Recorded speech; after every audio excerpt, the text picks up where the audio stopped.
Hi guys, it's your girl Athena Dion, and welcome to another episode of our Kiki, where we unpack what's going on the here. latest episode of RuPaul's Drag Race. Excuse me, I'm hosting the show. Hi, thank you so much for coming. I'm hosting the show. Am I not hosting? Did we not get the same email? Am I the guest? I thought I was hosting. Old habits die hard. Oh, Sorry. God. Cut. Try it again. Hi everybody, and welcome to your favorite RuPaul's Drag Race Season 18 recap show, our Kiki! Brought to you by R House Wynwood, and I am your host, FKA Twink, and with me I have the mother of Miami and now the mother of the world. Give it up for my drag mother, Athena Dion. So nice to be here. So My God. What took you so long to get on this stupid show? Jesus Christ. I'm telling you guys, I sent her a pigeon back in January, and I think it just made it right on time, just for the finale. And I thought you were here. Where'd you send it from? China? China. I said send a smoke signal. It'll get to me faster. Yeah, I must have lost in contact. But you know, I'm glad you're here. Thank you, me too. Thank you for coming. Seriously, it means a lot. You are my first season 18 cast member here. Oh my God, I am. And it's the last episode. It is. Well, we needed to go out with a bang, and I thought what better way than to have you, literally the mother of Miami, here. Well, thank you for thinking of me. It truly is an honor to be back here in the studio filming once again. Honestly, like I'm very happy to have you, and I just want to ask, like, how do you feel now after season 18 is over? Did you expect the love that you're getting from the fans? Did you expect to be love? Oh yeah, we'll call it love. That's what I've been getting from the fans. I think I've been a very controversial figure on season 18. I think people saw a side of me. I mean, look, you know me. Okay. We can probably get into this later in the episode, but you know me very well. And you saw. Wait, hold on. Do you want a glass of prosecco? I never asked. What's taking so long? Actually, I wasn't sure if you were gonna have prosecco. I didn't know what the budgets were lately. But can I have my bag? So I don't know about you, but did you know they make snack packs of prosecco? Oh. It's like a travel size, and you could just take this on the go. I think it's TSA clearance ready. So I brought my own. This is lovely. Thank you so much. Yeah, well, you know, we'll drink yours first. Well, yeah. Do you want me to chill that for you, darling? Prosecco on ice. Did you not see the show tomorrow? We'll be right back. Well, while she's doing that, honey, let's not waste time, okay? And I got a up in here. Oh, my star. That's the smell, the nectar of the gods, honey. Prosecco on ice. Don't let them try to serve you anything but that. FK, I'm just gonna start. Wait, do you want a shot of tequila as well? Well, you know the Dion recipe is a shot of tequila followed by a full glass of Prosecco. For those of you at home, do not fear. I know it sounds scary at first, but you know what? Everything is scary at first. But you know what else? You never forget your first time. So for those of you at home, Blanco. Wow, why gotta be white? Girl, my God. All right. Did I not teach you anything? Don't embarrass me on television, please. You taught me to be inclusive. I've been embarrassed on television quite enough lately. Please do not embarrass me. Wait, where's the Blanco? Should I just get Don Julio? Get Don Julio, babe. Okay, fab. Rocco Owen just added to her. That's just a tab. Taking out of her check. I'm not the rich one here. Neither. I lost. I lost. Juicy has more money than me. I never thought I would say that in my life. Oh my God. Wow. You know what? We just have to celebrate, really. I feel like I'm in Martha Stewart right now. Yeah, so this is... Please share with the world the perfect recipe. Blueberry scones? You want some of my blueberry scones? I'm Martha, you're Snoop. I'm just high and laughing the whole time. No, but we have to be serious for a minute. At any holiday party, you will wake it up with this simple do-it-yourself recipe from the Dion household. So we're going to take a shot of tequila. Shot of tequila. Go. So is that mine? It's half the bottle, darling. That's fine. That's all right. It's okay. Okay. Count it. We're not paying for it. Hey. All right. Do you want to come back on this side of the bar? Yeah, of course. But yeah. I'm coming. With the magic of television, FKA will appear right here. The magic of television. Can you hurry up so we go? I'm coming. Oh. My dinger's not working. Finally! Oh my God! Took you so long. Wow. So here's your all right, tequila. Perfect. Wow. Did you drink out of mine already? Bubbles. You know, when they lie about their size. What? If you want a little bit more, would you like a little bit more? Yes, please. Let mommy take care of you. Hold on a second. It's like if you gave me cookies for Christmas and the cookies were bitten. No, I said Santa ate them. There's lipstick around it. Okay. Well, Santa's a cross-dresser. CD Santa. Okay. So, shot of tequila. That's a big shot. This is going to be quite an episode. I'm sorry, production team. You're going to be here all night. So, Pariba. Yeah, season 18, episode 16. And this is for your success also. Thank you. On season 18 for representing Miami. Thank you. Representing your family. Thank you. All over the world. I'm truly, and I think I can speak for all of us, truly so proud of you. I love you so much. Thank you. I love you so much. Cheers. All right, here we go. Jays it. Oh my God. What are you running? A frat house? Well, I don't know about you, but I'm lit. I'm already the mama. I'm cross-eyed already. All right. Where are my notes? So, the card's blank anyway. So, I'm so excited to be here. If there's one thing I like to talk about more than anything, it's yourself. Myself. So, okay, you just got back from Brazil. Tell us, how was Brazil? Brazil was amazing. Okay. Shout out to Sao Paulo. Obrigada. I had the best time. Mm-hmm. And I was working with the production company called Realness. They are fantastic. They do all the fabulous drag queens. They bring all the drag girls down there. And Brazil loves pop culture. Okay. How many people were at Madonna's concert? Twice as less as Lady Gaga's. Gaga doubled the number. Yes. We are not. I'm sorry. I didn't need to go there. She's coming out with a night. Hey, listen, it's a moment for us. Mother. I know. I should get banished, honestly. Let's try that one time. How many people were at Madonna's concert in Brazil? Oh, so many people were there. A million. A million. How many people were at Lady Gaga's concert? 4 million. 2 million. 2 million. Okay, you're not Brazilian. Right here. So listen, Brazil loves pop culture. A million people at Madonna's concert, 2 million people at Lady Gaga's concert. First day in Brazil, I get into an Uber and I'm going down to there's a bar area where all the gay bars are. Mm-hmm. I get out of the car, just foot out of the car. Athena Dion. There's a video of this. If I get it to in time, we'll put it right here. I need it. And seriously, there was a line as a boy, Athena Dion, taking pictures, wanting autographs, sending messages to their mothers and their friends. I was like, this is crazy. Celebrities, they love Drag Race. They do. And I love Brazil. And also shout out to, if you're in Sao Paulo, Hotel Chile. Had a great time. Okay, tell us all about this hotel. What do you do there? Is this a bathhouse? Did you go to a bathhouse? It's a sauna. It's a sauna. It's a sauna. It was a long show and my feet hurt. And they said... It's like the standard of Brazil. They said, go check out the sauna. It'll really take the edge off. And it did. It did. You let off some steam, didn't you? I did. But like I said, everyone knows me in Brazil. Oh my God. So I was walking there and I just wanted to check it out. I really just the steam room. I like to relax. Just imagine you're at the bathhouse and all you hear is, Oppa! No, really. Well, there's a bar. There's a bar. They serve empanadas. They have Brazilian on the queijo delicacies. Yes. See, and I almost said we. I'm sorry. Please go on. Anyway, so I'm walking by, going to from the sauna to the pool. And somebody goes, Athena Dion, is that you? And I'm like, not here, not this. So I had to quickly go to a darker area so I could be incognito, and enjoy my time there in privacy. But have you ever thought about wearing a mask, like a pup mask or I have a pup mask. Actually, I love the pups.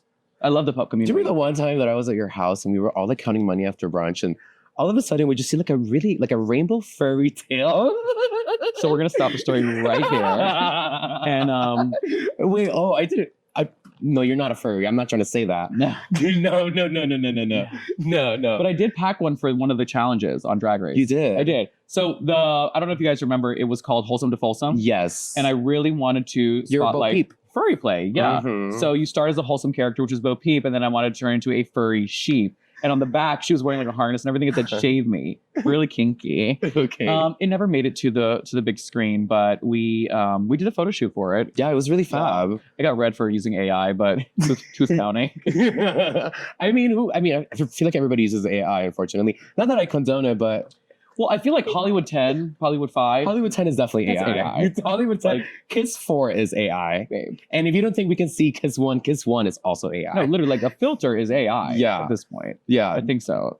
But I mean, I don't know. I thought it was foul. After that shot, you look like AI right now. I look like AI, you're turning into a watercolor painting, a Picasso. Yeah, yeah. I'm like one of those like psych plots. What do you see in this image? I don't know. I see a drag queen.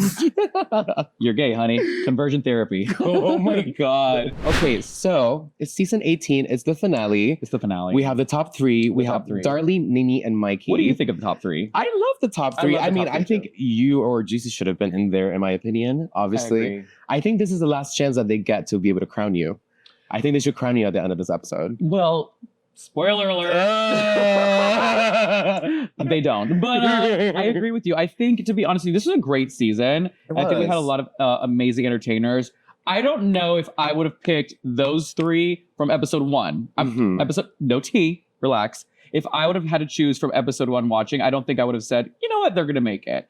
I definitely thought I was going to be in the top three. Yeah, you definitely would have never guessed that Darlene would have been there from episode one. No, but she's a dark horse. Yeah. And they, production, RuPaul's Drag Race, I mean, reality TV shows, they love a dark horse. And she's she has a great story. Kind of like from rags to riches story. She comes from Indiana. She moved to LA and she kind of found her voice on the show with the help of her newfound sisters. And it was a real story of queer joy, of queer love, of friendship, of sisterhood. And the bitch didn't have to lip sync not once. Can you believe? Once. They loved her. I mean, girl, you did that. I don't know how you did it, but you did it. Yeah, no, I definitely was not expecting her. I was expecting maybe Nene. I was also surprised to see Mikey in the top because I feel like we know Mikey from Miami, from Orlando. Yeah, well, I met her in person on the show. I knew of Mikey Meeks, but Mikey Meeks is in your age bracket. Right. So she's like a daughter level to me, which I did kind of adopt her, after the show or during the show. But so I didn't really know that she was going to be, big competition. I didn't know what to expect. Yeah, I knew she was really talented, but I didn't know the whole BFA. I knew she was professional. You see everything that she does in Orlando. No, she's great. Yeah, but I was like, oh my God, she turns it. She's fierce. No, she's fierce. And she fucking won. It's a pretty solid top three. It's such a shame that they gave you the boot before all those amazing challenges that I know for a fact you would have excelled in. Is it just me? Can we talk? Let's chat. Can we talk? Do you not feel like Easy does it. Do you not feel that the second half of oh my God, I waited the Drew Barrymore show right now. I feel like I want to curl my legs up next to you. If you ever have the opportunity to lose Drag Race, do it! Do you not feel that the second half of the show, second half meaning after I left, wasn't made for me? It was made for you. It was made for me. Yeah. And do you feel like you would have excelled, actually? One more question, and be honest. You can be Karen. Oh, Karen. One more question. Do you feel like it was just a little bit more boring after I left? I definitely be honest with the fans. Be honest with the audience. I think after I left, we lost something, didn't we? We lost a spark. We lost the part of the equation. We did. We lost the TV because can I step back? Yeah. Thank you. I got all needed. I got all I needed. But I definitely do agree that once we lost you, something was missing. The TV, the aspect of it, it wasn't so much about personality and TV anymore. It was more so about okay, everybody's going through it after you left. Everybody is just emotions. It's so depressing. To be fair, it's so depressing. To be fair, everybody was going through it all season. I was just vocalizing it any chance I got. I think that's the difference. I am not afraid to speak my mind, as anybody who's been here knows. And especially when I'm feeling slightly inconvenienced, I will let the world know. So I think that was what I think gave me this TV personality, I think, while I was on the show. And also, I think a big part of the show was this family dynamic. Okay. So I feel like Athena played a lot of parts on season 18. It For was sure. Juicy's mother, Mia's sister, but then I kind of became mother, sister to everybody. I feel like we formed a family when I was there. I mean, even Briar, who I had a little beef with in the beginning, we were off to a rocky start. I think towards the end, it became just this kind of older sister, annoying butthead little sister kind of relationship. And it became something extremely relatable to the audience. Yeah. And it's lovely hearing the girls and the way they talk about you, actually. Because we had a few come here. Yeah. Well, we had Briar here. We had Nene here. And all the girls just love you so much. Actually, my favorite story that they tell is the one with the luggage. that you guys were going to the Chicago. But I had to pay for the luggage. Yeah, and then maybe I whipped that alone. That alone should have got me the congeniality vote. Okay, we had already voted by then, but that alone should have got me the congeniality. I let it vote. too late, huh? Too late. They were like, "Where was this bitch on set?" Yeah. No, I did. I whipped them into shape because you guys went to the wrong airport, we went correct? to the wrong airport, so we were running late to the correct airport, and then we were going to miss the flight. Mhm. And I yelled at the. Well, I didn't yell. I Karen'd out. You Karen out. You were airport Karen. I was airport Karen Dion. We had 15 minutes to get on the plane. There was 15 of us and we had like 30 bags. And I was like, here's the Amex. Swipe, stamp, and go. Every bag was under my name. Right. And then they didn't all make it to where we were going, to Chicago. So then they wanted to put us in drag. And I was like, oh no, we're not getting in drag. Right. If we don't have our drag, we're going to take us to Target. And I was like, no. Damn. Yeah. So, but That's past week though. I had to mother. We all made it on the plane. We all got there. I felt like Home Alone when they're like, next. Like, where's Kevin? Juicy's like in the bathroom. You're like, where's Juicy? Yeah, literally. Yeah, Juicy was next to me. She's like, why are you freaking out so much? I was like, I can't even hear her when she like stands with her arm on her, Yeah, her hip. And you she's know, just like, what are you You're doing? like, can you relax? I'm like, after it's all done, why are you so stressed? No, but it's definitely very sweet. We had Briar here. Like, she loves you. All the girls love you. And in my opinion, you should have been congeniality. But also, I don't know. There's a lot of things that happen behind closed doors. A lot of things happen Were you behind closed nasty? doors. I wasn't nasty. I was actually extremely helpful and motherly. Yeah. I mean, there's an episode Darlene's wearing my wig. okay. She is. Oh, I yeah. let her my wig. We don't talk. She hasn't mentioned this. Jane was wearing my pants for Snatch Game because she thought it was going to be from the waist up. When we realized it was full body, she needed pants, and I wasn't doing Charlie Chaplin, as we all saw. So I gave her my Charlie Chaplin pants. I helped multiple people. People like to say that I didn't help Juicy because of this first episode edit that was really not how it went down. So tell us how it really went down. Okay, I still am not a seamstress. Like, I don't know how to sew. I know how to make 3 things with the patterns present. I do recall this. You were like, I'm going to grab these 3 patterns and I'm going to make history. I think I made it very clear when we got there. I don't know how to sew. Yeah. Walk in day 1. First challenge is a sewing challenge. Right. Juicy can't put the needle in her machine. I don't know how to put a needle in the machine. I don't know why it came out looking like I didn't want to help her. I couldn't help her even if I wanted to. I got a seat next to Vita because I knew she was a seamstress. Then Kenya on the other side of me, she had a rubber chicken and like she had a rubber chicken and a prayer. And she was going through it. It was a lot going on. So I don't know how it came out. And then I got blasted. That first episode kind of they got you, girl. They got me together. How dare you not help your daughter? How dare you not? I'm like, did y'all miss the part where I don't know how to sew either? Or is it just me? I think I would have done more damage than help if I went over there. I feel like your run in Drag Race was very much so like, have you seen those horse paintings of like when it starts out, Ryan Murphy? Yes. But it's like the other way around. And it's like this thick horse at the beginning and then a gorgeous horse at the end. Right, the gorgeous horse was like after I left. Yeah.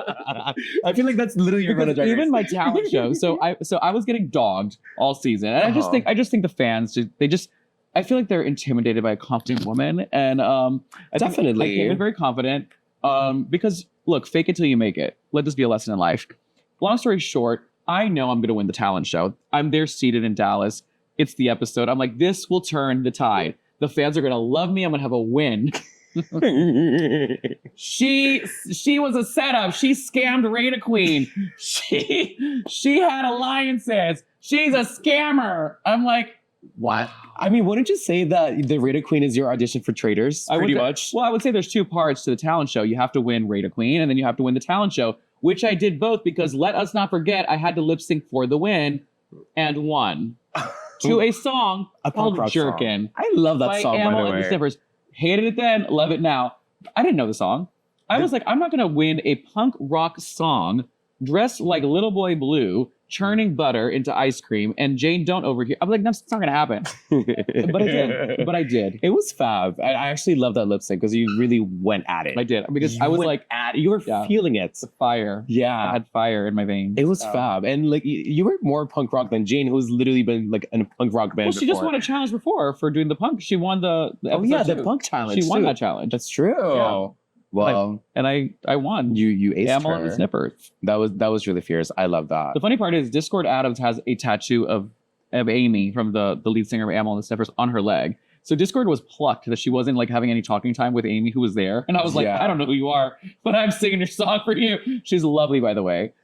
She's fab. I love a fierce British girl. Yeah, like I think she's Australian. Actually. Australian, actually. Yeah. No, she's fab. The hair, I kind of need so good. Every color. She's like a blonde Amy Winehouse kind of thing. Yes, but also like Courtney Love, but like more very Courtney Love. Yeah, more very polished, Courtney Love. More polished. Yeah. Courtney. So good. I loved her. Yeah. Okay, so we have the top three. We have Nene Coco, Darlene Mitchell, and Miss Mikey Meeks, and they are going to be doing their individual performances. They recorded those vocals for those songs, right? They did. They recorded. That's crazy. Jamal helped them choreograph it. Right. Leland helped them with the vocals and everything. And then there was Gabe who passed away. He was the sound guy, and he did all of like the technical stuff. He's a really awesome guy. Rest in peace. But they had a whole team helping them put together their final numbers. Yeah. Yes. And these three numbers, they're fierce. They are. In my opinion. I feel like it encapsulates the girls and their entire... Who's your favorite? Okay, so I do have to say... Off the bat, quick, no explanation. Who's your favorite? I love Nene Coco's immediately. I think we all can agree. Yeah. I was there in person, sitting front row from where I was placed, and I was like, this is an experience. Absolutely. Got on the table, it was a boardroom, it was a reveal. Can we rewind for a minute? Because I just have to discuss something. The finale was the first time I saw RuPaul. In full guiche. In full blown drag. And I'm going to tell you something. The first day I walked into the workroom, RuPaul walks in as a man. Panic attack. Mm-hmm. I've never had chills in my body. Ice was running through my veins. Okay. No, chills. I was like, I'm actually here. Fine. We get to the whole thing. We see her every week behind the table. And then I realized I've never seen her in full drag before. Like, I've never seen her in full drag. I'm sitting there, literally, her speaker is right as I'm dead center. She comes out in that black bodysuit. Gorgeous. The peep toe platform. Oh my God. Haired for the gods. The whole shawl, the whole kit and caboodle. I had an out-of-body experience. I said, this is the first time I'm ever seeing RuPaul perform live. I lost my mind. I was like a child. Like, I don't know if the camera caught it at all, but I was like this. She was doing the choreo too. She was doing the choreo. She was hitting it. She was gorgeous. I lost it. And, there's something about having a live studio audience there that not only is she different, we're all different. Like, there's just something about having, like, real people there. Yeah. She lit up. She was hosting brunch. You felt like you were taking a masterclass for RuPaul. It was the minute that I said, she's a drag queen. She's a drag queen. It clicked for you, didn't it? She is a drag queen. This is me. We are you. Like, I am them. The Bronx, no, the world. The world. The world. Like, you guys literally, like, did it was like it was like this. Like... I was like, oh, I didn't see RuPaul, the TV show host. I didn't see RuPaul, the producer, because she's a producer back then. I saw RuPaul, the drag queen. And I think out of my whole experience, all the drag queens. Truly, that was the most precious moment for me on the show.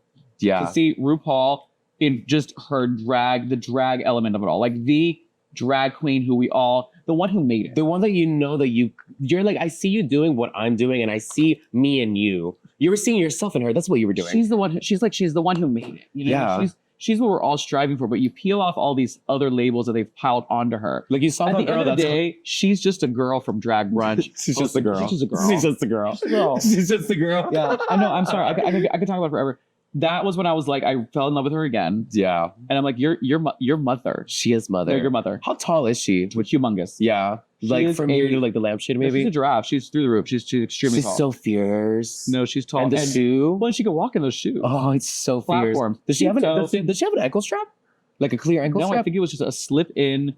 Yeah, it was no ankle strap. Wait. Are you kidding? Yeah, well, she had it was pants, so it was like a. Do you think she like spray adhesives it on? I just think she's really good at what she does, and the way she maneuvered, it was an out of body experience. I will say, RuPaul is queen. Can we talk about how that boa was so big next to her? Like, how so big must it actually have been? Huge. RuPaul is a huge woman. Yeah, the boa looked huge. Enormous. Like, it was a blanket. Jesus Christ. Yeah. No, she's enormous. She's like a Hagrid level. She's huge. And that performance, like I don't know. Did you get to see her for the SNL to perform? Or you didn't get to see her perform at all? On TV? Yeah, for when you did the SNL challenge. Did you see her perform at all? Oh, no, that was pre-recorded. No, so I introduced an empty stage. Yeah. It's TV, it's television. No, it's a lot going on. It's so bad. I mean, I shouldn't be spilling these details, but yeah, no, it wasn't like that. Damn, because that one was also pretty fierce as well. And I was the host of RDR Live. That was an accomplishment. Yeah, it was. That was amazing. That was I didn't want it. I thought, because you know what? And here's the mistake I made. If you're going to Drag Race for the first time, anybody watching this, don't try anything new there. Don't do it. If you're a host, every possibility you can host. If you're a dancer, take every dancing role. If you're an actor, take every acting role. Don't try new stuff on Drag Race. That's when you need to go into your Rolodex of whatever you're good at and pull out the most used item. Yeah. Like your whatever you're good at. Because the chances are that that's probably written for you already. You need to shine your best. Your first time around, you need to shine your best. Any time around. So I was trying to be like, no, I want to show off my acting chops. I want this improv role of this mother. Thank God they bullied me out of it. Because I would have bombed fiercely. Thank God I fell into a role that I knew how to do, which is host a show, because you're nervous. You forget you don't put the nerves in the equation. So nervous. Everyone's looking at you. Cameras are rolling. Producer, they're like this.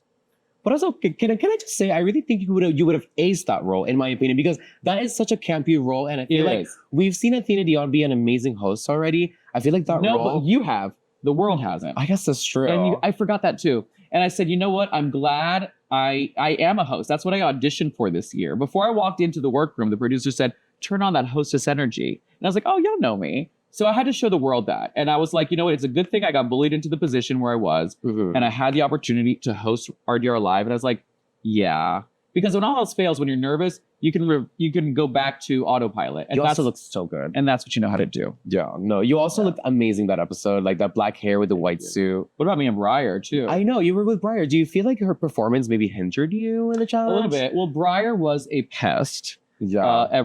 Every opportunity she could be a pest, she was a pest. She was already going down the hill by then. Well, I don't. The thing was that there's a lot going on, and she put herself in two skits for RDR Live, so she kind of put a lot on her plate also. And I think it was a lot to consume once you were up in front of the camera. Right. I mean, I was in two also, but the Soros. You were just chilling. You were just sitting on the couch. Right, with the red shoe, I remember. Yeah. It was a good time, though. I had a good time. Yeah. I'm not upset about anything from the season. Yes, I would have liked to showcase more, but I think everything happens for a reason. And I don't know. I think I made quite a splash. I think you did as well. And I also loved your work on the political challenge. The political ad. Like, that was really good. Well, I do think that should have been a double win. Yeah. Yeah, because you did really good. And I think you and Mikey were eye to eye, in my opinion. Yeah. We were. And I think what happened was that was the beginning of her redemption tour. For sure. Yeah. So she just got voted in the bottom the week before. After you put her in the bottom. I was on her team. I did not vote. Oh, that's true. After you told everybody to put her in the bottom because they were going to put you on the top. All right. Do you feel like maybe that's what happened? Everybody put you on the top, and then she ended up in the bottom. Look, drink your juice. We're gonna have a motherly moment right now, and I'm gonna cheers to this. Okay. You're gonna sip, and you're gonna. I'm kind of scared, you guys. Well, if you want to get somewhere in life, bad enough, and it means that much to you, remember, it doesn't matter how you get there. It just matters if you get there. That's really nasty advice. Okay. Anybody who is in a place of success, somewhere they've always wanted to be, all your idols, they'll never admit this. But the way they got there, honey, the road to hell is paved with good intentions. I will say though, hearing your however stories, you got to get there, just get there. In all seriousness, as long as you don't hurt yourself or hurt other people physically, do what you got to do to get where you want to go. For sure. Life's too short to be tiptoeing around. Absolutely. And worried about this, worried about that. Family's going to get in the way. Friends are going to get in the way. Relationships are going to get in the way. At the end of the day, if you want it bad enough, make it happen for yourself. Yeah. Because only you know what's good for you. Only you know what's good for you. And so when Rada Queen rolled around and they said, I forgot we were talking about this. I thought we were about to have like an entire lifestyle moment right now. This is going back. It all comes back to this. Okay, all comes back to this. The reason hoes are mad are because I did something that they didn't know how to do. Okay. And that was influence people.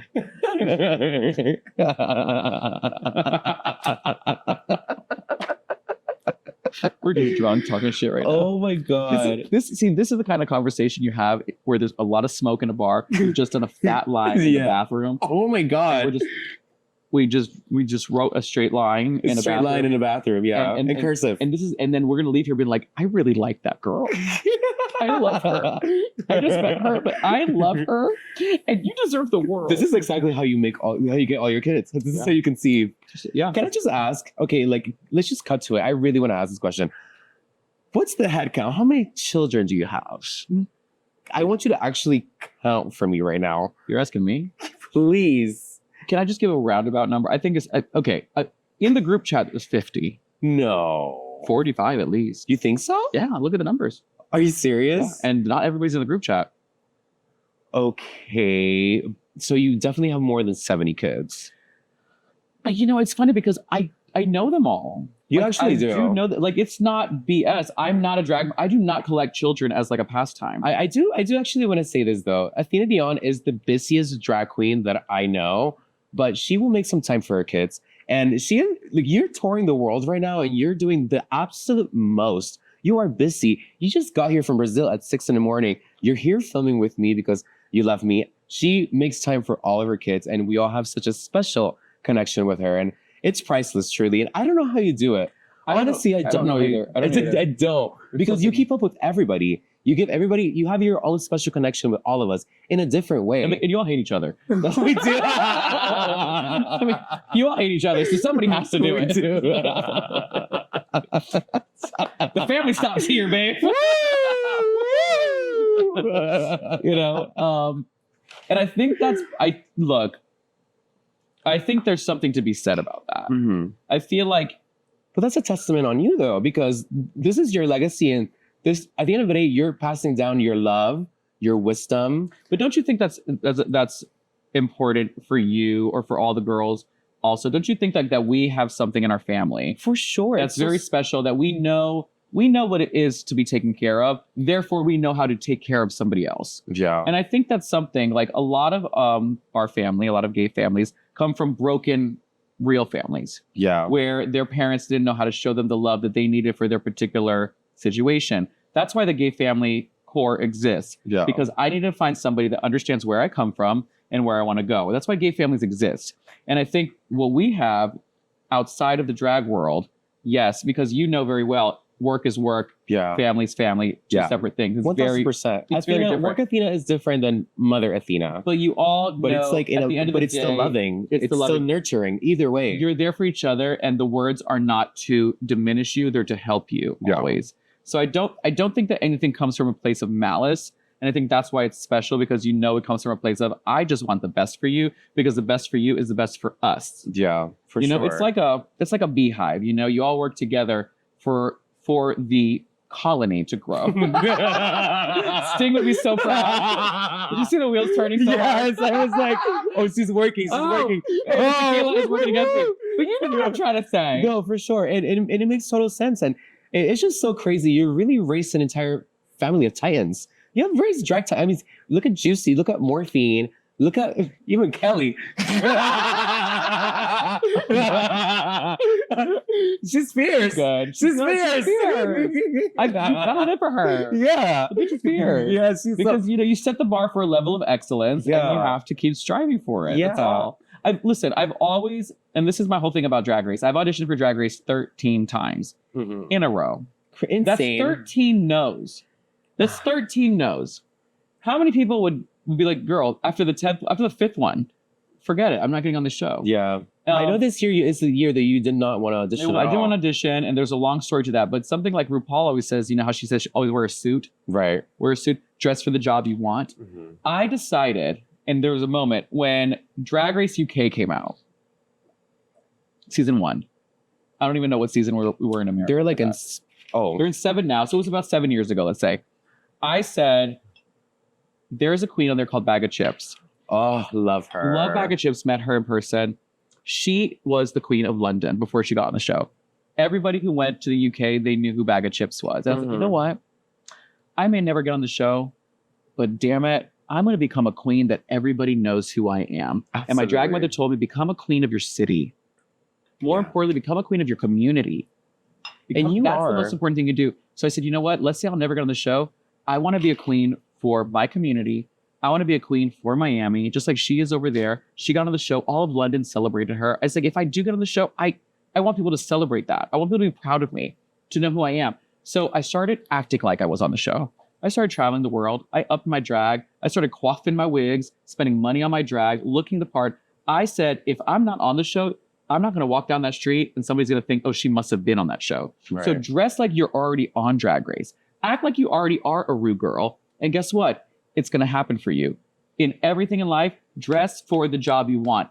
Period. This is some really good advice. No, it is, and that's something that this is stuff You're that mothering so hard right now. I would think about, you know, and I got it from RuPaul. I have to give credit to Mother, you know, because she knows this, and this is the stuff that I kind of told y'all too. I was like, girl, you can't come up in here with ripped tights, expecting to.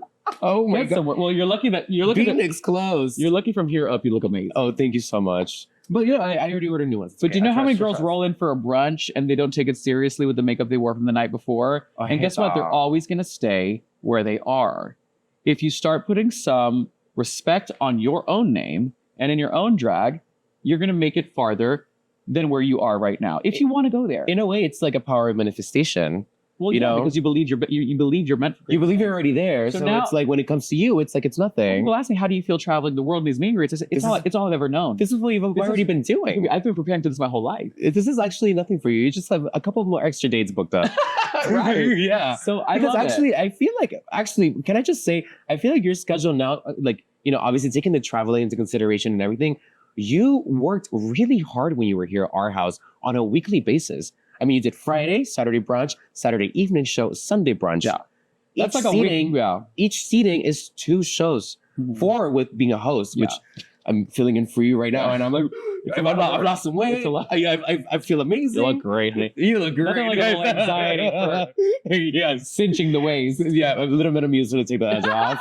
Yes. A special cocktail. Absolutely. But, you know, you work really hard here. So from this already going on, and then on top of that, before this, like your weekly basis, like Monday through Friday, you're like, what, like working out? Like, oh yeah, well you were nuts. Your schedule was already crazy. And then taking Mykonos, which is a daily thing, God. 3 months in a row. Which, mind you, going to Mykonos is like packing for Drag Race. Oh, it's huge. So packing for Drag Race for you was a walk in the park. It kind of was a walk in the park, yeah. But you just knew the stakes were a little bit higher. Yeah. So it was a little bit more stressful. But you already did this. Like, you went to Drag Race like 4 times. You were going to Drag Race since 2016. But you know what? Literally, that's what I'm saying. It's like you know, when I walked into the workroom, maybe they edited it out, but everybody knew who I was. Yeah. And I'm not bragging. That's how it was. But it's because everybody, all these girls want to work at our house. That's why they knew you were money. They probably did. Yeah. So like, I want the Mykonos gig and I want the Miami gig. Exactly. And who was the girl with the gigs? Athena. Okay. Not too much on that. But you know what? I'm very proud of what I've done. My biggest fear was getting on Drag Race and having something happen on that show that would rewrite everything that I already did for myself. For sure, that was a scary it was close. It was close because they did try to make me to look like something I wasn't, like this cocky. And you know what? 100% cocky, full of myself, love myself. But you know what? Thank God for Tanarina. Shout out to Tanarina. Shout out to Tanarina. Honey, you know, Tanarina, and we're going to put the clip right here. Tanarina dug up 2015 Athena Dion. The Athena that we all know 2016 Athena Dion. Perfect illusion Athena with the breastplate. That's the Athena we know and love. Tanarina brought my, what is it called? In my social media your digital footprint. Your digital footprint, yes. My digital footprint to the forefront of the conversation. And if I could go back 10 years and tell that girl, you're going to be famous. Not me, not this one. You are going to be famous. Girl, she would lose her mind. Like, what? Literally at Score, like it's such a test. Electric Sheep. If I could go back to Electric Sheep at Score at 4 a.m. and tell that girl, keep doing what you're doing. It's gonna get you places. She would gag. Those pictures are emerging now, 10 years later, and people are like, "Whoa, Athena, Miss just called it. Her digital footprint is repulsive." I'll take it. But it's camp, it's fierce, and it's fun. Yeah. I feel like your Instagram and your closet, it's like the Library of Alexandria, in my opinion. It's like everything is there. Burn down like, no. Yeah. We hope he lives forever. You know, so I live for you so much. And I met you in those Electric Sheep days. Yeah. And in my opinion, like knowing you back then and knowing you now, you are the same person. You really are. You just, you know, things fell into place for you, but it's like you've always carried yourself this way. I'll never forget doing your makeup for the first time when I was 17 years old. Oh my God, you did. And we went on Facebook Live, and I walked into your room, and you know, Toto had she didn't really have a drag. You know, Toto's also my drag mother. You are co-parenting me with her. It's kind of like my daughter. It's kind of like a morphine. She was like the first generation, right? With you, me, and Toto. We're not going to go into the G word. Go ahead. Yes, I love you. I'm not going to do it. Don't worry. But going into your drag room, it was like the first time I ever entered like a drag room. It was like entering like a fucking Caesar's Palace. I was like, oh. And it's like the broken Athena Barbie like on the wall. It was Ariel's treasure trove. Yes. Look at this stuff. Isn't it neat? So it was like my first like drag room. I was like, oh my God, like this is the goal. No. And you know, you have been that for me since the beginning. You know, the fact that I even get to come here and host brunch after seeing you for so many years, to me, it's like, I told Rock and Owen all the time, I'm like, can you believe I'm doing this right now? You're doing a great job. I'm going to give you your flowers. You're Thank doing you. a fantastic job. I couldn't be more proud of you. Like, Thank honestly, you. like, it's a tough job. You know what? You learn, you take it, and you do it really well. And I'm proud of you. And I'm going to toast to FKA Dion, Thank honey. you. I love you so much. You're hosting RKK, girl. I am. I mean, you're here and I'm hosting for you. It's so crazy. I'm so happy to be a guest. I love you. I do love talking about like how much you've impacted us though, because gosh, I just wish that was like highlighted in the world. Like for everybody to know that you're truly an exceptional mother and to be like too sappy. Because I mean, not to be sappy, I know the cameras, I'm sure they're still rolling, but but to be honest, like, you know, like I think about it sometimes, like for example, when I'm like really going through it and like I try to talk to my mom and I'm like, oh my God, like I'm doing this. And she's like, oh, well, you know, she still is not like super pro drag queen, you know, and like then I'm like, if I'm going through an experience that like I feel like only you can relate to, you always give me a really good piece of advice, and like I take it and I'm like, oh my gosh, I think that, and I hope this is on camera. Your parents were here to bring you into the world and to raise you the best way they knew how, which is what they learned from their parents, which is what their parents learned from their parents. When you come into the world and you realize you are different, you don't want to wear the collared shirts. Personally, I would put a collared shirt on when I was in school and we had a uniform, and I wanted to rip it off my skin. It felt like it was burning. I don't know why. I don't know why I rebuked this so much. Long story short, would you like put it in like a little bow? And like, in the bathroom, I would. Honey, I would go into the bathroom when nobody was there, and I would put a hand on my hip, and I would search some sass. If you could pull up any picture of me on the printouts, because we have albums, I'm when they say pose, I pose like this. Hand on my head, hand on my hip. Long story short, different exceptional children is what we are. And your parents don't know how to deal with that. Yeah. And that's fine. Nobody says to hate your parents. They don't know. You can't hate somebody who doesn't know. Okay? Ignorance is bliss. They only know what they know. But when you find somebody who's in a gay world, who is part of your tribe, find your tribe right here. Put it there. Find your tribe. People that understand who you are, where you come from, what you want to do, and where you want to go. That's who you need to stick with. Because when you stick together, we all go together. Like when I hate to keep making analogies, but this is what I do. When ants fall into water, they start clinging onto each other and they form like a giant, like a big body of ants, and they float together because you're stronger together. Yeah. And that's something you need to remember. All the sass and all the kitty caca and all the shade that's thrown, it's fine, it's fun. But at the end of the day, you have to remember, like, you're in this together, and we are a small group of a smaller group of a smaller group. And if we don't stick together, you're literally going to be isolated like a baby seal on an iceberg in the middle of the sea, waiting for orcas to eat you. Okay? But stick together. It's crazy too, because, you know, like you said earlier, like even though like some of us, like we do hate each other, you know, whatever goes on in the family, you know, it stays in the family. People outside do not know that they don't know about it, because you still work together here. Nobody would ever know when you post for pictures. Everybody's hugging and kissing, and it's a beautiful thing, and it's fine. But and it's like these issues happen, but when it's time for like the Christmas party that you throw, for example, everybody gets together. Everybody's at my house. We're all playing the same game. We're all drinking. We're all doing everything. You know what I mean? It's really all because you don't really hate each other. Competition is healthy. But it's a competition. It's competition. I mean, some of my sisters are fucking disgusting. They are disgusting, and people do disgusting things, and that's okay. And because you know what? We're not, honey, we're drag queens. Sorry, fans. We're drag queens. We are not saints. We are not politicians. We are drag queens. We are imperfect people here to entertain you and have a good time. We are queens of the nightlife. We are not queens of the church. We are not nuns. We are not political leaders. We are people of the community that are in the trenches dealing with real people's problems, real issues. Because I'm sorry, I'm doing a lot of work in my community with my family. You can't tell me that I'm not a leader. You can't tell me that I'm not changing people's lives, okay? Yeah. I'm not perfect.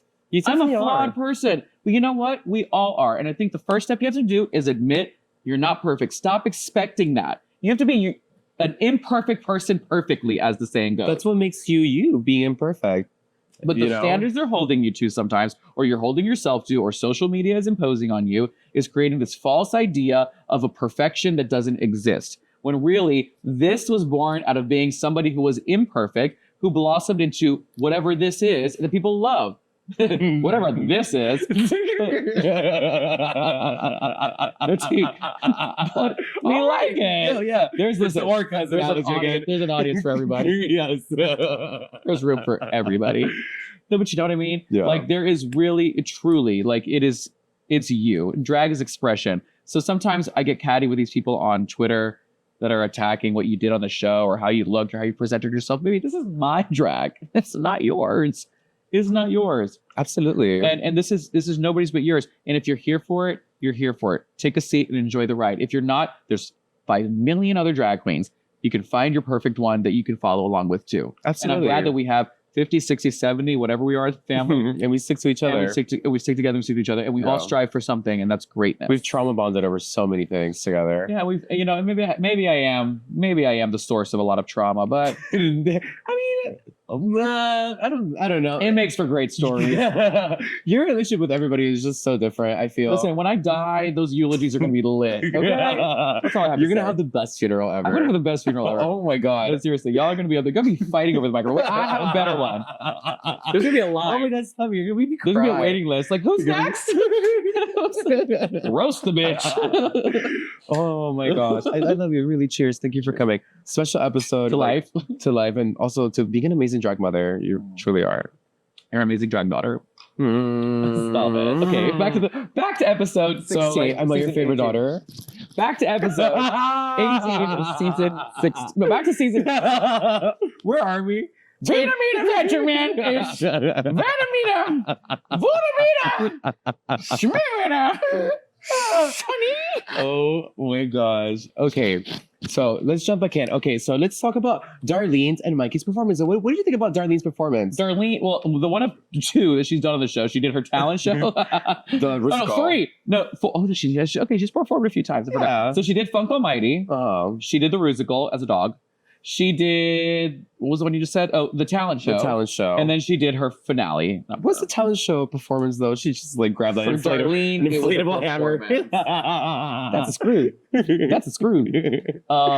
No, I think it was great. I think it was very Darlene. Yeah. Darlene knows who she is. And I think the most important thing you could do on RuPaul's Drag Race is know who you are. Yeah. Know who you are. 1000%. Whether you like it or not, you have to know who you are. And they say this when you're auditioning.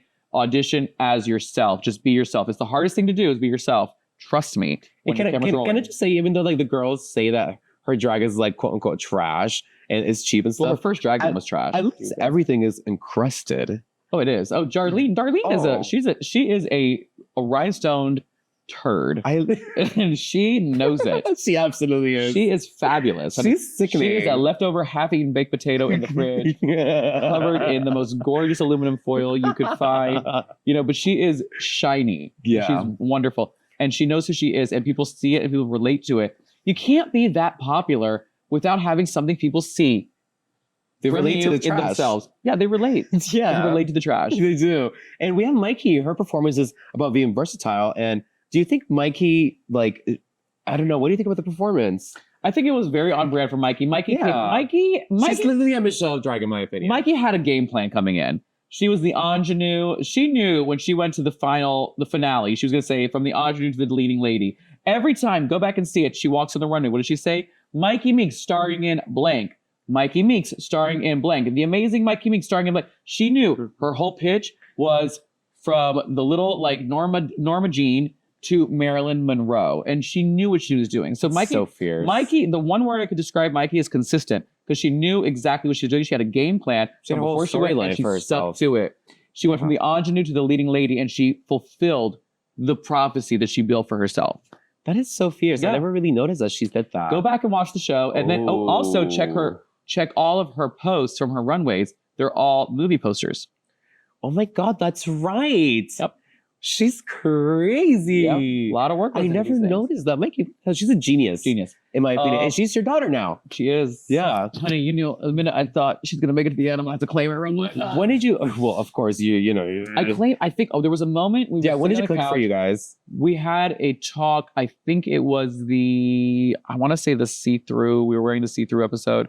So maybe it was when she won the challenge. I think it was when you guys wanted to lunch together. I think it was when she won the challenge. I said, want to snatch this bitch up. And there was a moment we had on the couch. And I was like, you are like my daughter, a daughter to me. And she's like, oh, does this mean I'm a Dion? And I had to lean over to Juicy. I was like, should I adopt her? Juicy's like, yeah. And I was like, Mikey makes Dion. So I kind of adopted her on the show. Didn't make it to the TV, but I've always treated her. She called me her stage mom. You know, a lot of people, you know, I wasn't there from the beginning, but I was there on set, and we shared the mirror a lot. They didn't show a lot of our conversations getting ready, which I was a little upset about. We shared a lot of things out. They cut a lot of things out. We had a lot of heart to hearts with the getting ready moments. But she's a really special person, and she reminds me so much of myself on a microphone. She reminds me a lot of you too. She's very much like me as a host. She's like me in the sense that she's created a family in Orlando, like I've done in Miami. She has, and I see that. I see that she has a core group of people that are hers, and I think she's maybe one of the only drag queens that I know in the country that can do something like that. She's really pulled it together. Yeah, and I noticed that. So she's very much like you in the way where she does the gig and she hits it, honey. Yeah, but well, she has a good time too. She has a party. But no, she's special though. Yeah, she's very Dion coded. She is very Dion coded, and we had her here for your birthday last year. Before we were announced. Yeah, that was July. That was like the gray area, like. And I paid her top dollar. I'll have you know. I was like, yes, daughter, you deserve this, honey. Take this coin and get over here. And she was here for my birthday. Nobody knew why. You know what I mean? Yeah, everybody was like, we weren't announced yet. Yeah. And I was like, I still want her here for my birthday. We knew Mikey already because Mikey. But I had already bonded with her on the show. And I was like, I want you there for my birthday. Yeah. Like, I love you. Like, she stayed at the Airbnb that Jane called the dungeon house or whatever, the basement. With the rooster. Absolutely. She told me about the roosters. Yeah, the Athena Dion Enterprises headquarters. Absolutely. Honey, Dion Manor. Yes, the Dion Manor. They're all together the Dion Manor. Literally. And it's a rooster. And the roosters are true. I told her, I said, honey, don't worry. Every morning you're going to be greeted by a big, loud cock. Figuratively and literally. Literally and metaphorically. Metaphorically, yeah. Well, yeah. Oh my God. I said cock. Goofy, are you okay? Oh, yeah. Sorry. I'm dry. No. Nene. Okay, yes. Nene Coco. Tell me about Nene. Nene Coco. Nene Coco's been doing drag for like 3 years. I know. I give or take a year. I think when we went on the show, it was 2. I think now we're at 3. For some homo to be such a realized, fully figured, concept, knows who you are, designer, dancer, singer, seamstress, all the above, within 3 years to get to the top 2 of RuPaul's Drag Race, it's insane. Who are you? Like, it's a brilliance that I've never seen before in my life. You know, and she went viral for doing her Mantis talent. Yeah, her before Drag Race. The mother. Yeah. Amazing. Everybody knew her from that. Yeah. I knew she was going to be on the show from before. I had a suspicion, so I DM'd her before we had all left. I was like, hey, getting ready for anything coming up? And she was like, Athena. Like, what the hell? I do that to all of them because I was like, you really did. You had your entire list. I remember. Oh, baby, I had the list. Oh, honey. I will. If I'm anything, it's prepared. Okay. So whatever. We went. She's been doing drag for 3 years, but to have a fully realized concept of who she is, like those squiggly lines, it's trademarked. Nene Coco for sure. The hair, trademark. Good performer as well. The makeup, trademark. Nene Coco. She's a singer. She does the back handspring. Like, where did this come from? Wait, we just found out she can sing because the Girl Group Challenge, her voice was gone. Well, her voice was gone. So we didn't really know if she could actually sing. She was fighting for the lead role of Fanny, the Rusical. How was the audition though? Everybody gave her the chop. Everybody kind of pointed and laughed. But it seems like everybody was no shade. Mikey Meeks dog walked her, but she could still hold her own. But Mikey Meeks did amazing. She should have won that challenge. But it's literally Leah Michelle against. Great. So like, no, it was. Yeah. Fucking, I don't know. Nicole Scherzinger. Well, Nicole can sing. She's a Trump supporter, so yeah. Fuck her. Okay. Long story short, Nene is a fantastic drag queen in such a short period of time. It's such a she has a huge future in front of her. You would think she's been doing drag for a really long time, but the reason Nene, we had this joke. Drag is not her full-time job either. It wasn't. It wasn't now. It is now, but before the show, she was preparing. She pretty much quit right before going on the show. She was working, a literal engineer. She was working and doing her package at the same time. The bitch didn't sleep. That's crazy. I saw videos of her house. There were rhinestones everywhere. There were like these huge maps of designs everywhere. It was as if she was constructing like the World Trade Center. It was like there was protractors. She figured out world measurements. Peace. Yeah. No, she did. She could like that. Her autism is sickening. Like whatever strain she has, I want. We Like, need her cocktail, actually. No, literally. I want to be on that side of the spectrum. Oh, yeah. She's great. That's a good spectrum. That's the good spectrum. we got the short end of the stick over here. The Dion side of the spectrum ain't so bright, but the Coco side, that's where we want to be. We're all con artists and Nene Coco. We have a good time. Yeah, we do have a good time. And we're like drag sopranos. Here we are. I was running that Raider Queen like the Sopranos. You were. Like, you gonna vote for my daughter? Huh? My favorite one is, have you seen the video that's going viral on Twitter of the Sopranos where like the husband talks really bad to the wife and she just pulls the gun. Yeah. She just goes. I have to send it to you. Are we the Miami Mafia? We are the Miami Mafia. Terrible. And they're out to get us too. I'm like Griselda here. Oh my God, yes. Literally. And with it for us. I'm like La Madrina. Oh my gosh. But Nene's great. Nene's fab. Nene's fab.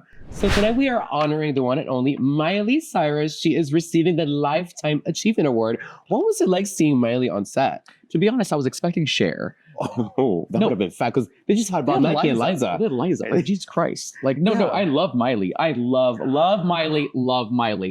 But Liza. From Liza to Miley, it's crazy. And plus, Miley, I feel like has they so pay much... top buck for that. Hear me out. Miley has so much more life to live.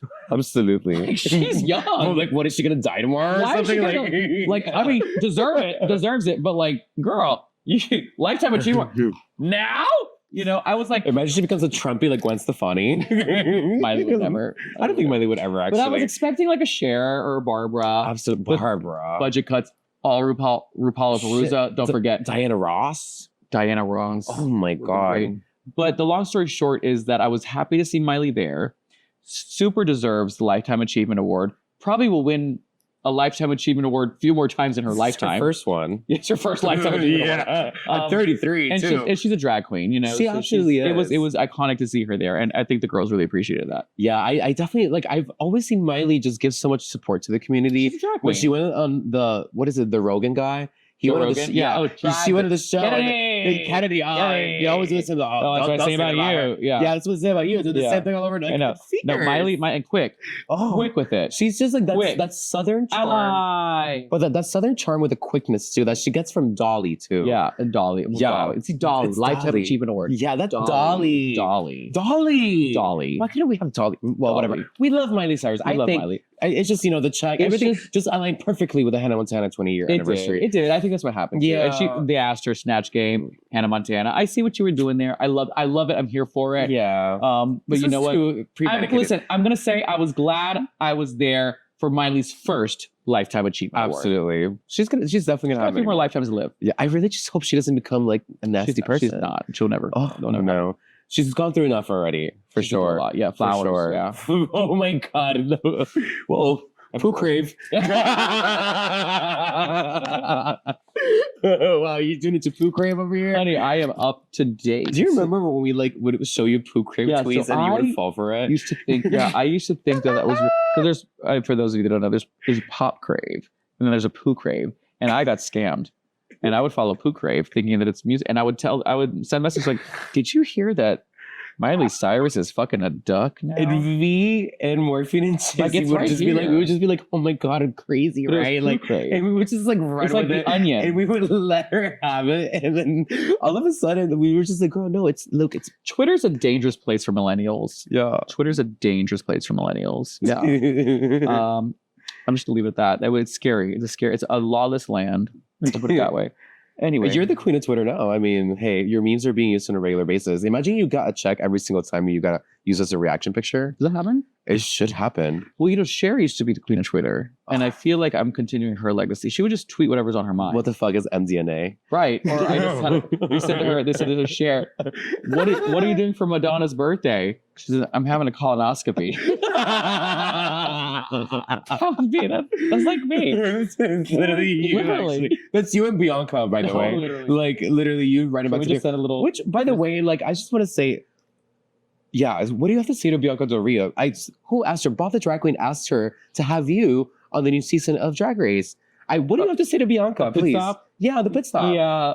I just, this is the thing. I think that She got like a physical, like allergic reaction at the thought of it. she didn't. No. No, I think that she got actually, hard. I think she loves me. So I think she loves you And too. I think what every time she says something that seems like it's a negative critique, I think she's speaking to me in code. And I think she has a yearning and burning desire to be with me. And I just want to I would let Bianca know that the feeling is mutual. And I'm here waiting for you.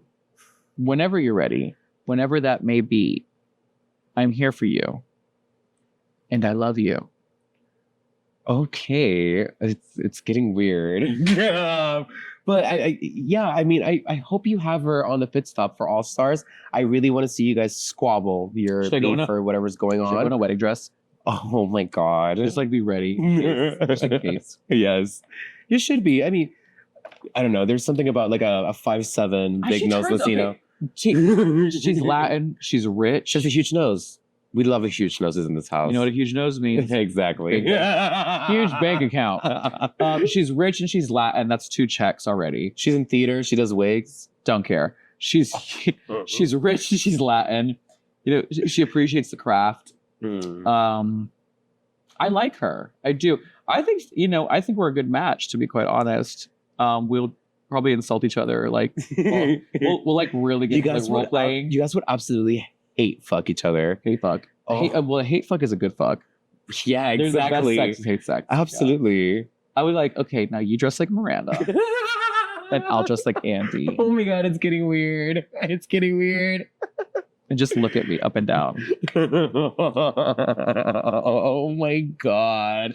Okay, Bianca, if you're watching this, please get my mother. It's gonna happen. It's happen sometime. Maybe this time I'll win. All right, so it is time to crown Miss Congeniality of season 18 of RuPaul's Drag Race.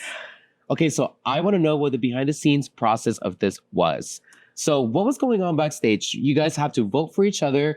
How does the voting process work? Well, we all go back to film finale, Lollapalooza, all that good stuff, which, by the way, I was robbed in the Lollapalooza. I know I wasn't here for that episode, but yeah, actually, I do believe, I just want to make myself very clear that once I had finished the lip sync against Sierra Mist dressed as the blob monster Lisa Sue from The Substance, which I had confided in her from the beginning of the season, was a movie that traumatized me before coming onto Drag Race, and she decided to dress as the monster.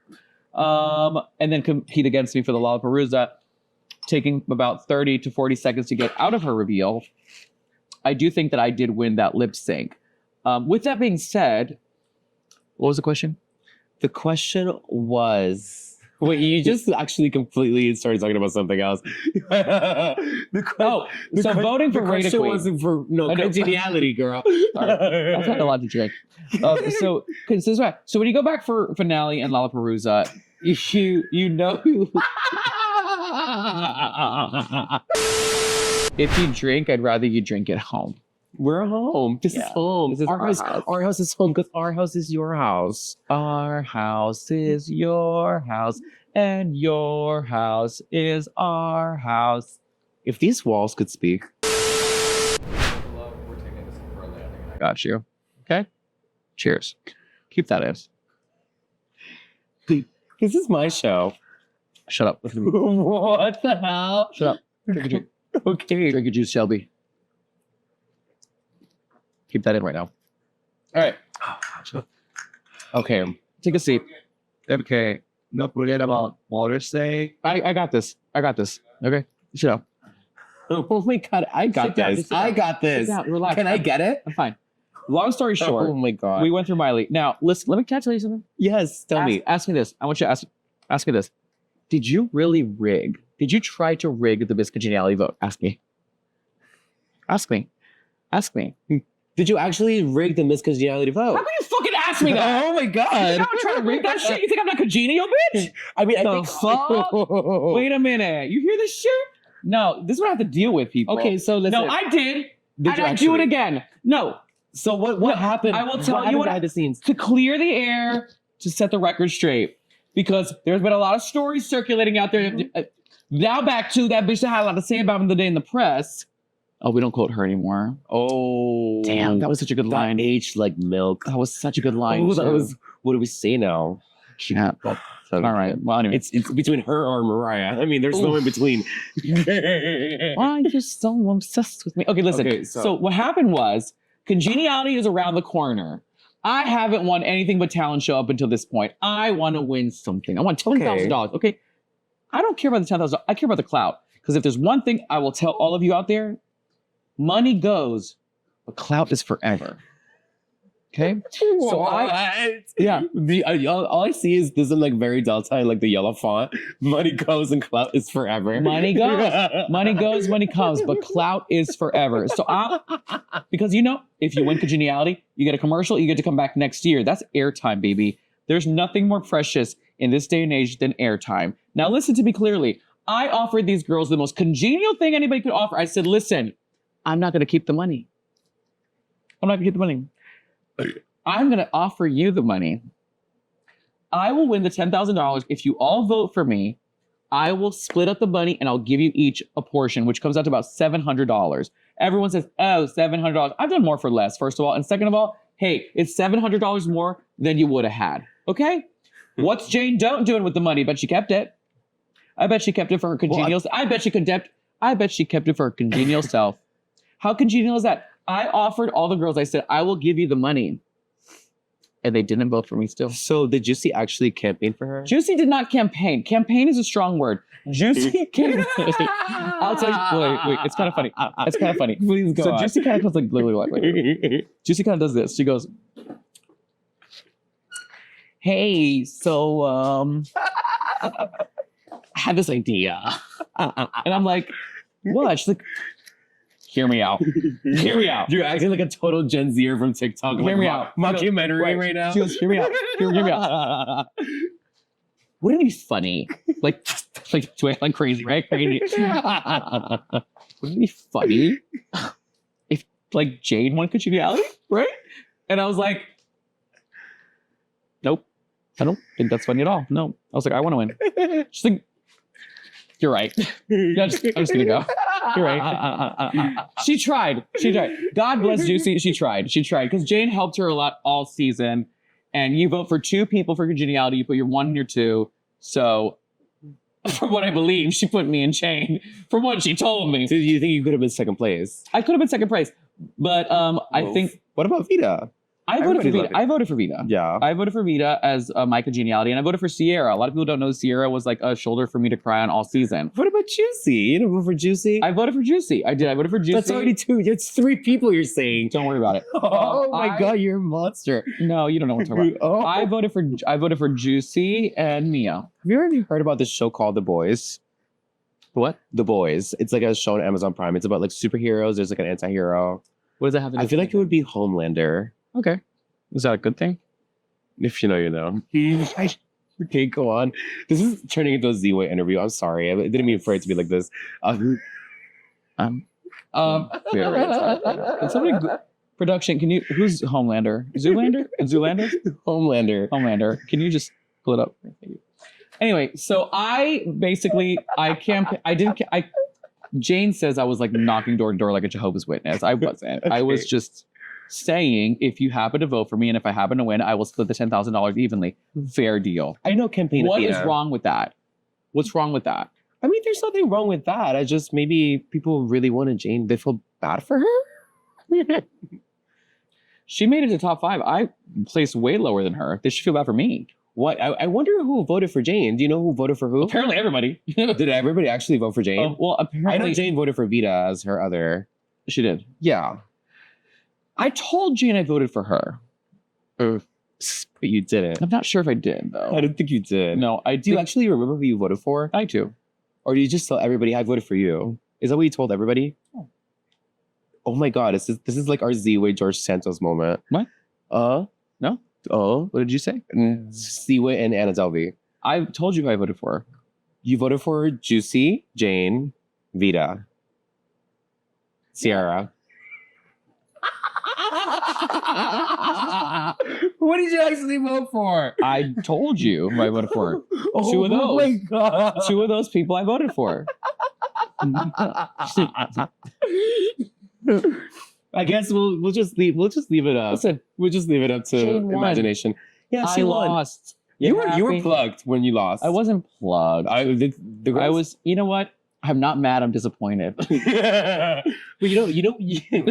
my favorite like facial reaction of yours actually in the whole season is in the Lollapalooza episode when she was like, Didi, Mandy, Mia, Athena, you guys are the first out. And you were like, Great. Once again with the fucking loser table. You know, like damn. No tea. I love them. I love them all so much. I love them. They're my sisters. But no, they are. But I'm like, why do we have to do this class system all of a sudden? I feel like if Briar was in it, you would have been in the other group. No, I'll tell you what happened. Please. They sent me back there, first out of Lollapalooza, and then salt on the wound, sent Briar to sit next to me for the remainder of the episode. That's what they wanted. They wanted that reaction. That's the only reason why they got her. Sure did. They were like, let's kick her out first. And then let's set Briar next to her for the rest of the episode. We're gonna get good TV out of this. That actually makes sense. Because in my opinion, you were robbed in that lip sync. Like totally burglarized. Sierra, I was so long in that reveal. I mean, in what way she performed? I mean, I love Sierra Miss. I think she's one of the best makeup artists, drag queen makeup artists. I love Sierra Miss. No, I love Sierra Miss. I love Sierra. But there's no way she. It's not her fault she won. It's not her fault she won. It's not her fault. So you think I could go home tonight? It's not her fault she won. I don't blame her. Like everyone, you know, I don't like everyone's blaming Ginger. You know, because she won. Mm-hmm. It's not her fault she won. Right? I mean, is it? No. Do we blame Ginger? Do you blame Ginger? How do you feel about the situation? Do you want to? How do I feel about Ginger Minj? I mean, I think that she's a great drag queen. She is. Everybody loved her before. I think that her looks were not great. She was definitely pushed by production. And the entire... you got some feelings about this, I guess. Okay. I love... can I just get there first before you put me in this position? Sorry. You're trying to... You're trying to sabotage me before I even get there. Can I sit at the cool kids table first? I never did. You know, they had me at the fucking rejects table for the whole season. So what do you want me to do? No, but I think that Ginger's cool. Can I just say that, like, I think that what Ginger thinks she's doing in all these lip syncs by just, like, trying to be funny with the girls, like, I think Jane just does it in a more tasteful way. You know, the comparison between Jane and Ginger, if I was Jane, I'd be very offended. But not because Ginger is, like, a bad drag queen, just because, like, the recent social conversation around her isn't in the best light. For sure, but I think they only get brought up in the same conversation because their lip sync style could be called similar, but Jane just does it in a more entertaining way because I feel like Ginger makes fun of the girl she's with. I made fun of Sierra.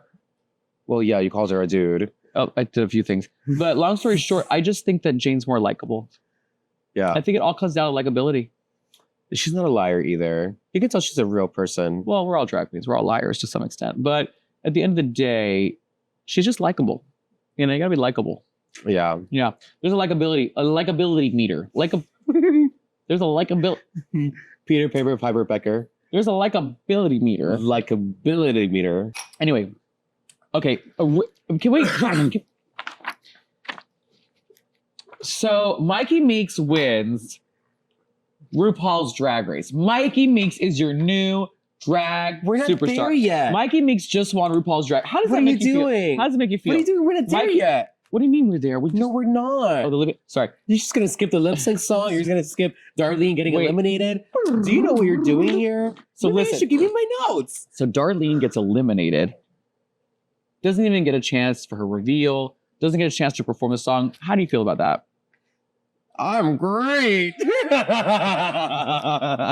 We're calling the top 3 back, and we're finding out that it's going to be a top 2 lip sync. Darlene gets eliminated. How do you feel about Darlene getting eliminated? That was heartbreaking because Darlene had just found her confidence in who she was, and I think she had prepared so much for that lip sync that she was ready to nail it. And outfit was gorgeous. I have been with Darlene in a dance rehearsal, and I know. And you guys did the sewing challenge together too. We did the sewing challenge together too, but more importantly, let's talk about choreography. Darlene doesn't quite pick up choreography quite well, and this is coming from me. Mm-hmm. And I was the choreographer. Okay, Mama. So I know. I've been with you. Let me just say, you've been my choreographer before. I'm just saying, she don't pick it up the easiest. So we had one rehearsal.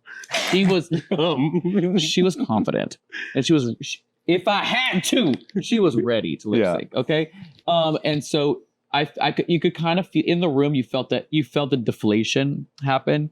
You felt kind of like the sadness, like this is the end. Wow. When it happened so fast. It happened so fast. And then this happened to me too. When I got eliminated, I held it together till I walked off stage, and then they all heard me bawling. Very Pangina moment. Oh my God. When Darlene left the stage, we heard her bawling, and it crushed everybody in the room. It just crushed us. And then she came and sat next to me, and she was like, the producers told me that go sit next to Athena. And I said, thank God. And I was like, you're okay with me. You're here. You're safe. So I kept her safe for the rest of the finale. And, you know, she should be extremely proud of herself. Absolutely. And she looked beyond beautiful in the finale. That outfit was gorgeous. If she had the chance to perform that final lip sync, she was going to give us something that we have never seen before, something that she had been preparing for. She was ready. She was ready to lip sync. She hit 200K before anybody on the season. She's the most loved girl on the season. I think she is the heartbeat of the season, heart of the season. She definitely I think she got everything she needed to get out of the season. She didn't need to win. We all want to win. She didn't need to win. She sat next to me. We watched the remainder of the show. Mikey and Nene lip singing for their lives. Yeah, Mikey and Nene are the top two. They're going to lip sync to Every Girl You've Ever Loved by Miley Cyrus, which is an iconic song from the new album. So the controversy is... Controversy? She's controversial. So the controversy is... How do you feel about this? I know how I feel. I'll get to that later. There's two people in the song. Naomi Campbell and Lady Gaga. Naomi Campbell and Miley. Oh, shit. Sorry. I'm Gaga. Oh, there's two people. The ink plot right now is like throwing you off. There's two people in the song. Correct. Naomi Campbell and Miley Cyrus. Right. We get gagged because Nene Coco reveals her purse is the second person. Now, do you think if there's two people on a song, the same person should be lip syncing both parts? Or do you think it was smart to have a backup character lip syncing the second person's part? I think at this point on Drag Race and with everything that's happened on Drag Race, there's something more impressive about somebody that's just going out there and lip syncing with no gimmicks and selling a performance the way that Mikey did, in my opinion. That's true. I think that we've seen all the reveals. Yeah. We saw Megami do that against Morphine. With the googly eyes, Yeah, and to me, it didn't give. She lost. So why would you try to do something that somebody didn't lost with, in my opinion? True. So I'm just like, it's more impressive for you to know the words. When you're watching a lip sync at that caliber, it's the final lip sync. It's going to determine the winner. Out of the two of them, who couldn't you take your eyes off of? It's a toughie because they were both selling different things. They were both selling different things. I think Mikey was amazing. She was amazing. That triple pirouette into the... when Bob said the Spider-Man. Oh my God. That was fierce. That was fierce. And I know that, I don't know, because I know Mikey can do a dip. Like, I know she can. I don't know if she tried to do a dip and it just didn't happen at the time. I'm glad she didn't force one into it. Force one, yeah. Because it just looks so tastefully done. So tastefully done. And at the end of the day, but Nene ate. Absolutely. I don't know. They're both strong performers in completely different ways. I just think that Nene... And it was a lip sync that I think easily could have gone in any direction. Yeah. I just think that Nene was a little bit more frantic than Mikey. Okay. Because from what I saw, because there's a lot that happens with editing. I mean, I heard a rumor that there's a back tug that got edited out. Is that actually true? I don't know if I'm allowed to say. I don't think that's true. So I don't know if I'm allowed to comment on that, but I wouldn't be surprised if it was true. Yeah. So why wouldn't you do? Let's just put it this way: why wouldn't you do your best move in your final lip sync? I'm just gonna leave it at that. I can't confirm or deny anything. I just also think that, like, when I saw the lip sync happening, Miley's reaction towards Mikey was greater because she was like, this girl knows all of the words. All the words, especially, I mean, I get that you're saying if there's two people in the song, like, which one would you lip sync to? However, like, if the words are there and it's a spoken word thing and it's more impressive for you to know the words, you know the words. But then it goes back to the point of, like, if I'm going to come out and do a Spice Girls number, Do I perform all 5? Like, what are you, schizophrenic? They have multiple personalities. You've done it before. I've done it before. But like at the end of the day, are you performing like at that point, like who are you emulating? Are you emulating like a bunch of queens or just the voices in your head? Yeah. You know what I mean? Like it does kind of like pick apart the art of drag. For sure. I thought it was creative to bring another person into your space to do the second person. I thought that was a creative thing to do. I commend Nene for that. Because yeah, it breaks the illusion when you're all of a sudden 2 people, if you're focused on that. But in the end, they were both extremely captivating, and I'm not upset about the winner. They could have. I wouldn't have been upset if any of the 3 of them got crowned. I know. I have to agree as well. I feel like they were so different in their own way. Yeah. You know, even though like there's just 3 white girls in my opinion, but Mikey is the theater girl. Nene is like the cool, edgy, avant-garde engineer. Conceptual, and Darlene is just pure garbage. But she's the best camp underdog. Yeah, it's like she's like the best camp underdog garbage, like garbage drag, which I love it. Hey, baby, that's barking up your tree. I live like I'm obsessed with her. Yeah, obsessed. So it's like very well rounded, very different in their own way. It could have been anybody. It really could have, but. You know, the crown goes to Mikey Meeks. The crown comes home to Florida. To your daughter. My daughter, Mikey Meeks, yes, she took the crown on $200,000. My baby, sister. Yeah. And she did a great job, and we're very proud of her. I think we can applaud all the queens that made season 18 such a memorable season. It broke the mold in so many ways. It changed what we've been used to for so many years. A lot of people were not happy about that. Yeah. But I think change is necessary. I think it was great to highlight different generations of drag, different forms of drag, different relationships in drag. Season 18 was controversial because it broke a lot of the ways drag has been presented on the show for the past few seasons. For the first time ever, and that made people family members. It made people uncomfortable. Yes. And I think that's why people were like, I hate this season. They're going to look back and think, you know what? This was the start of a new generation of Drag Race. And I think it was imperative. And I'm happy to have been part of that change. In a way, you and Juicy set the standard on how a drag family should go into a show like this together. I don't think they're ever going to have this ever again, in my opinion. Probably not, but I'm happy they chose you guys. I'm happy that we were chosen too, and I'm happy this was my introduction to the Drag Race world.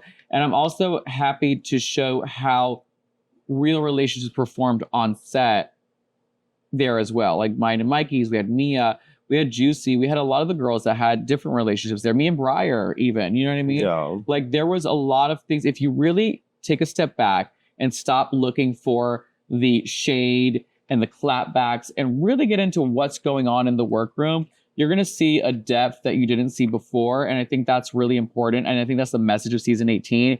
It was, most of us over 30, a lot of us from different parts of the country that serve all kinds of different drag. A lot of us came in knowing each other already, but we're put in a position where we had to compete against each other. And then a lot of us formed relationships on set, and then unfortunately had to separate at certain points as well. Yeah. People were under made for good TV. People were under expected to perform that did perform. People were expected to perform that didn't perform. There was so much depth and so many levels to season 18, and it's going to be studied after, obviously, it happens every year. It's off the air anymore. People are going to look back and say this is one of the best seasons of Drag Race. Absolutely. There was a lot. It was deeper than what I like to call flash and trash, because people wanted to tune in and be turned on immediately with that dopamine hit of the shade and the lip syncs. This is a and season. The talent too. The talent too. Oh, we were very talented. Very talented. Very talented group of girls. Yeah, for real. This was a season that people have to pay attention to. And I think this is a season that they had to learn something from. This season changed the world. I have to agree. No, for real. Like, I think season 18, like, people are, they're not going to get it now. They're going to get it later. It's kind of like art pop. It is. It's going to be the underestimated season. It's going to be the underappreciated. But also, like, season. have they ever gotten any season after season 7? The fans are a different episode we could talk about, but they don't appreciate anything while they have it because you don't know what you got till it's gone, unfortunately. Absolutely. And that's what's going to happen with this season. That's going to happen with Drag Race, too. So appreciate it now. We're living in a time where Drag Race exists. Don't forget that. You are living in a time where Drag Race exists. Yeah. So stop all this chitter chatter and bashing and yada, yada, yada. Appreciate the time that you're living in. Appreciate that there's queer art on mainstream television right now. Appreciate that there's 100 of these kinds of shows going on about that people are tuning into and watching. Appreciate all of that now while we have it. And you better hope and pray that we have it for a long, long time after this. That's all I have to say. Yes, absolutely. Amen to that. Because to be honest, the way that the show employs so many people, we all pay our bills if you think about it. Like, you know, this has created an industry. Yes. I mean, wig stylists, garment stylists. We wouldn't have any of this without Drag Race. YouTube, I mean, Instagram, like the monetization of drag is huge. We have created an industry of drag that didn't exist when I started drag a mere 2 years ago. But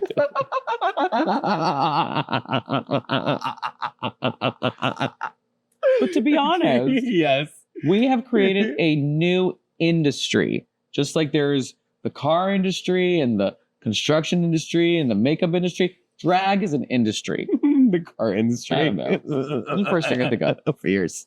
Right.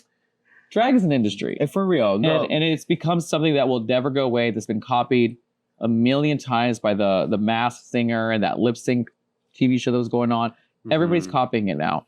And there's nothing you can do to take it out of current culture. Yeah. I just hope that Drag Race never ends. It is too much fun. Like, I'm having so much fun just going over the whole season, this entire, like, all of 2026 so far. It's a phenomenon. And it's truly a phenomenon. Yeah. Cultural phenomenon. And then, like, on top of that, it just, like, you know, it creates opportunities for all the drag queens all over the world.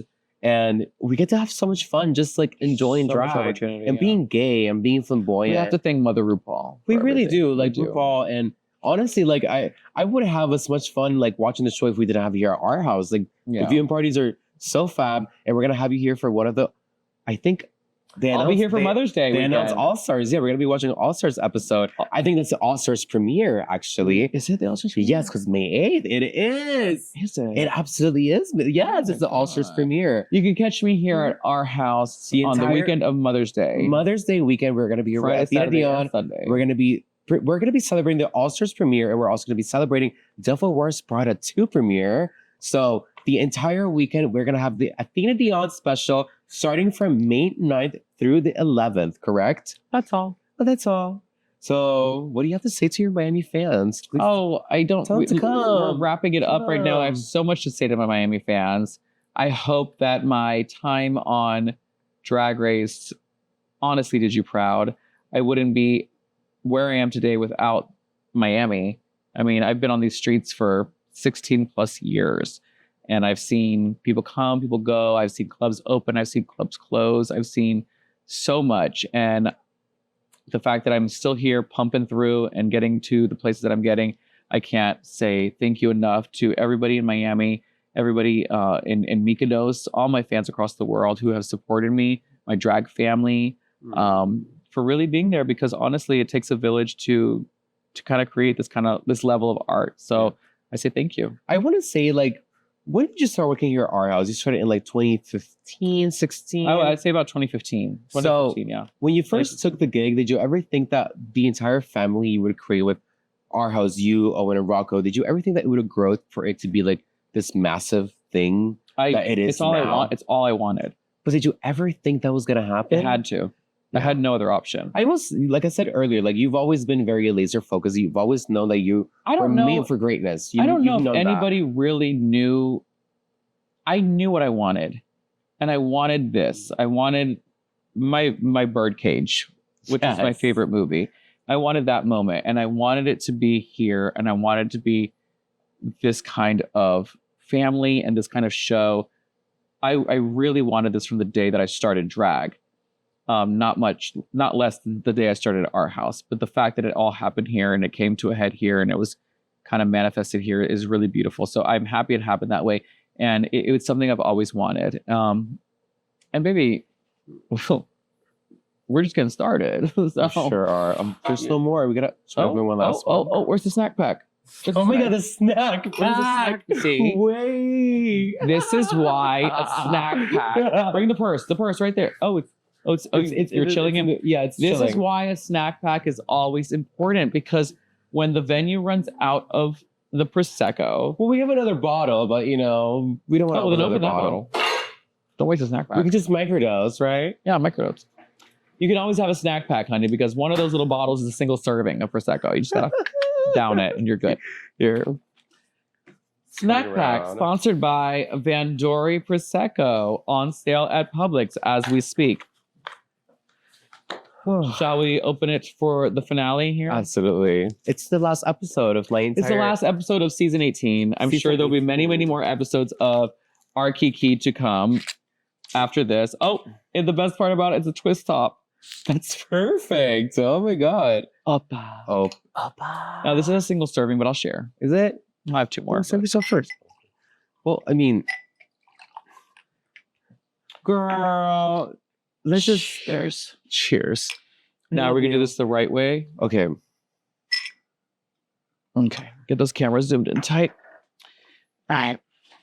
To a beautiful future, to drag. Thank you so much to my mate. Thank you so much. Thank you so much to my Miami community. Thank you so much to my R House family. I toast to you.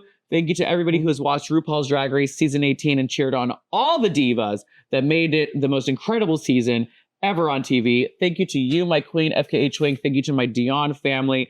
And thank you to all the queens of Miami and the world. This is to you. And this is to you for truly representing Miami so beautifully. And I'm so happy and thankful to be a part of your legacy. For real. I love you so much. I love you. And I let's love you. celebrate and drink the nectar of the gods. The Prosecco. Oppa. Please.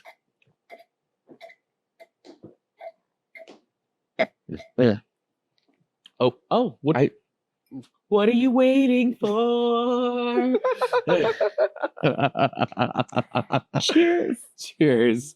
Thank you guys so much for tuning in into another episode of your favorite RuPaul's Drag Race recap show, R Kiki. Our Kiki. Honey, listen, season 18 might be over, but we have All Stars coming up. Would you go? Okay, all right. Somebody's excited for All Stars. Do you think anybody's gonna be an All Stars that you know or that you're looking forward to? I don't know. They put the silhouettes, guess that Pokemon. We never know. You never know. I never know either. But I think we're gonna be having viewing parties here each and every single Friday. Or you're gonna be here for the premiere. Mother's Day So that's weekend. gonna be really fun. Mother's Day weekend. Wow, the stars are Mother aligning. comes back for Mother's Day weekend. What? We are so incredibly drunk right We now. are so back too. And We're so back. We are so back. so back. Oh my God. I love you. I love you Thank so you much. for having me. For real. I've had a great time. Yes. See you at our house, guys. Yes, we'll see you guys for the All Stars premiere on May 9th.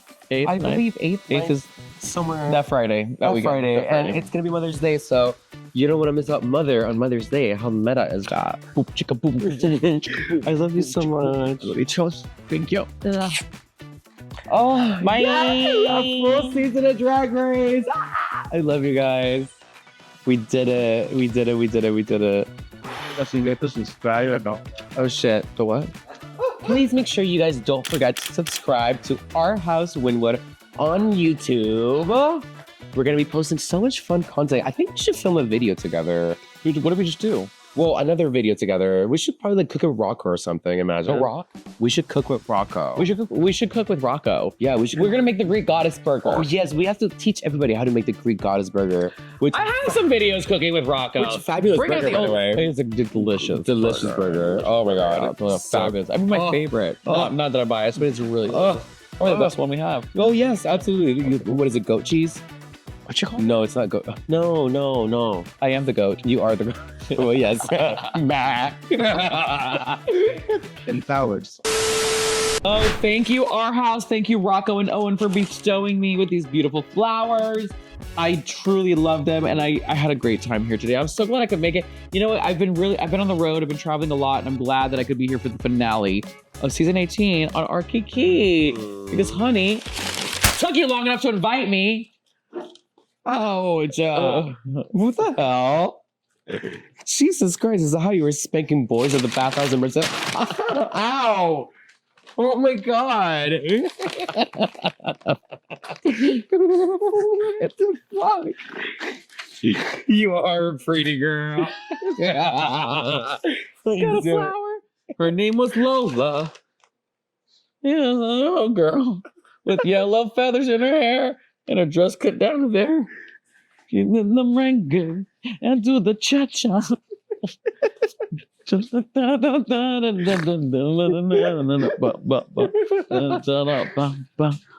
lost it, y'all. Oh my god. Still recording? Cut.